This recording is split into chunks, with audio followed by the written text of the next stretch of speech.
Kembali bersama Komjen Buas dalam DBS To The Point. Pak Buas, Ya.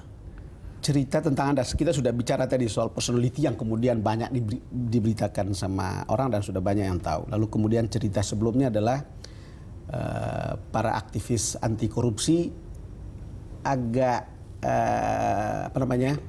tidak respect karena kemudian ada cerita kriminalisasi terhadap KPK. Gitu. Itu kan cerita-cerita lama sebelumnya. Kita coba lihat karena kita pernah bicara di sini pada waktu itu. Asumsi awal kita tadi ketika saya bertanya, Anda ini dianggap sebagai orang yang mengkriminalisasi pahlawan anti korupsi. Lalu kemudian di sisi lain Anda menangani 70 kasus korupsi. Itu sesuatu yang menurut saya, jadi saya berubah begitu.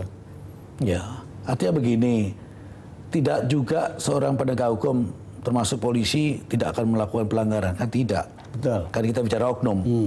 Tidak juga sebagai penggerak anti korupsi tidak melakukan korupsi. Betul. Kan kita tidak tahu karena itu manusia. Pak Buas, tapi ini mengandaikan Anda mau bersihkan itu, tapi Anda harus mengandaikan bahwa diri Anda sendiri bersih. Iya. Iya. Nah, ini cerita yang kemudian saya tidak tahu ketika Anda diganti, lalu kemudian ICW nanti ada grafisnya menyebut ada 4 alasan yang dianggap layak kenapa kemudian Anda diganti gitu. Soal kasus kriminalisasi ini kan banyak sekali kasus korupsi yang Anda tangani di sana. Ya. Ketika Anda mau diganti, apakah Anda terpikir, oh ini case-nya? Tidak ya. Artinya menimbulkan kegaduhan pada akhirnya? Saya kira tidak ya. Karena kan saya tidak menciptakan kegaduhan, tidak. Saya hanya menangani kasus penegakan hukum itu ya. Seperti yang saya tangani dalam arti kata oknum ya. Saya bicara oknum. Komisioner KPK itu ada yang... komisioner KPK. Ya. Dan Pak Denny selaku penggiat. Ya, Denny Indrayana sebagai penggiat novel. Ya, personil daripada KPK. Itu memang penegakan hukum murni. Artinya ini pun yang sering disebut oleh Kontras atau siapapun, seolah-olah itu hanya mencari popularitas dan tidak pernah selesai. Artinya ini kan proses ya, semua melalui proses, tidak seperti membalik telapak tangan ya. Dan sebenarnya sudah bisa dilihat dari pekerjaan itu, karena Pak BW juga sudah P21 akan segera masuk ke tahap berikutnya. Pak AS juga sudah P21, bahkan akan tahap 2-nya segera dilaksanakan. Demikian juga dengan Pak Denny novel itu juga sudah akan P21 dan proses itu sudah berjalan hampir selesai. Termasuk kasus-kasus yang lain yang sudah kita tangani. Kan ada beberapa kasus besar, termasuk kasus Dahlan Iskan, UPS. Ya betul. Semua berjalan ya, makanya kalau ada teman dari Kontras mengatakan udah ada dari ICW pada umumnya ya. Ya ICW sekalipun mungkin tolong dilihat saja pekerjaannya, jadi jangan bicara gitu kan. Kita lihat faktanya ya, karena pekerjaan ini berjalan.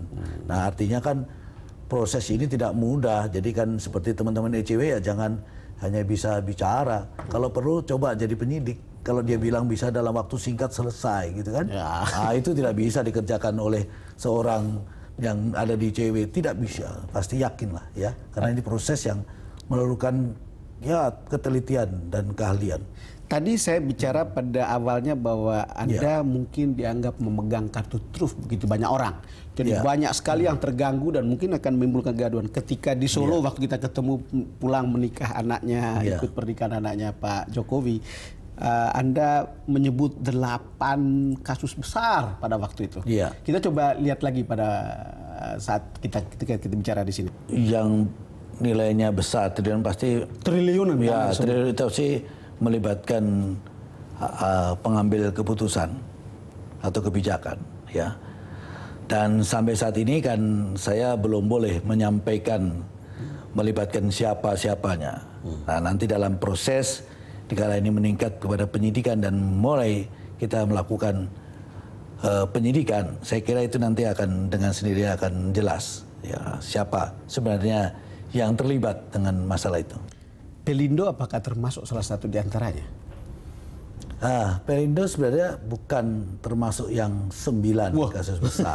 Ya. Itu kan Pelindo itu hanya pengadaan mobile crane yang nilainya adalah 45 miliar 500 sekian juta rupiah. Itu sebenarnya Pelindo. Tapi dalam prosesnya Pelindo itu ada beberapa kasus berikutnya yang berkaitan dengan Pelindo. Ya, ini kan ada rangkaiannya. Iya, setelah kita tangani yang awal ini. Itu. Ya, yang ingin saya katakan adalah begitu banyak, jadi kemudian Anda memegang kartu truf banyak orang, tapi ini ada sebuah situasi politik dan ekonomi yang mungkin mempengaruhi. Karena saya ingat begini, Pak Buas, Presiden beberapa kali menyebut jangan bikin jangan bikin gaduh.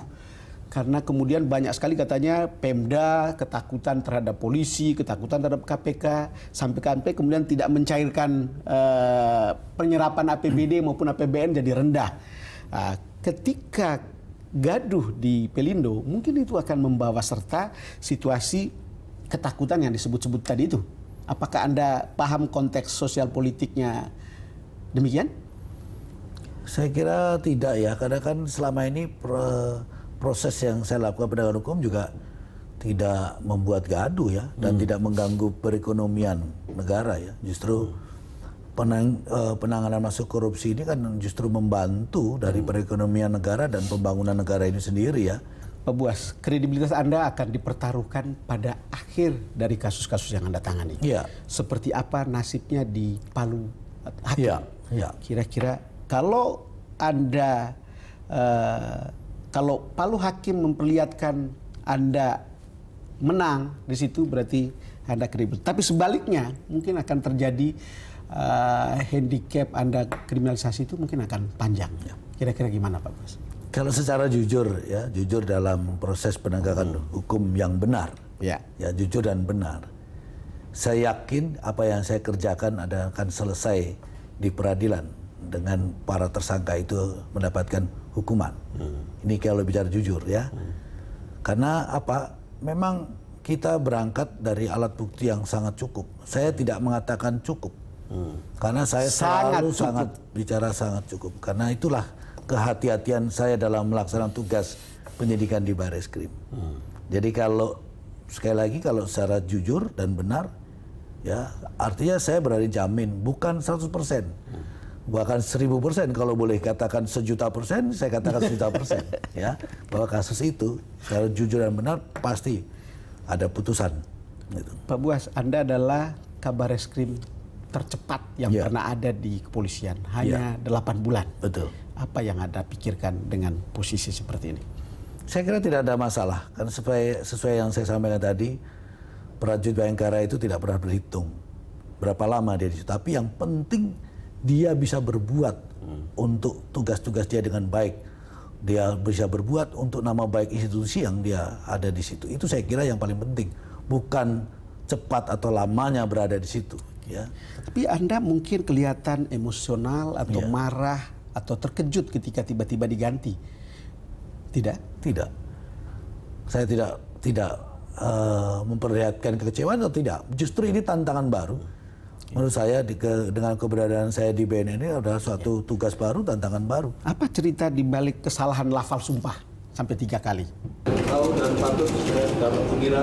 Saya ulang, yang saya tahu daripada kepentingan saya sendiri, seseorang atau golongan, bahwa saya akan bekerja dengan jujur, tertib, cermat. Oh itu 2 kali. 2 kali ya? Ya, 2 kali itu karena ada kata-kata yang mirip. Ada kata-kata. Ya, kata-kata yang mirip ya. Gitu. Pak Buas, kita jeda lagi. Ya. Pemirsa, kita akan segera kembali.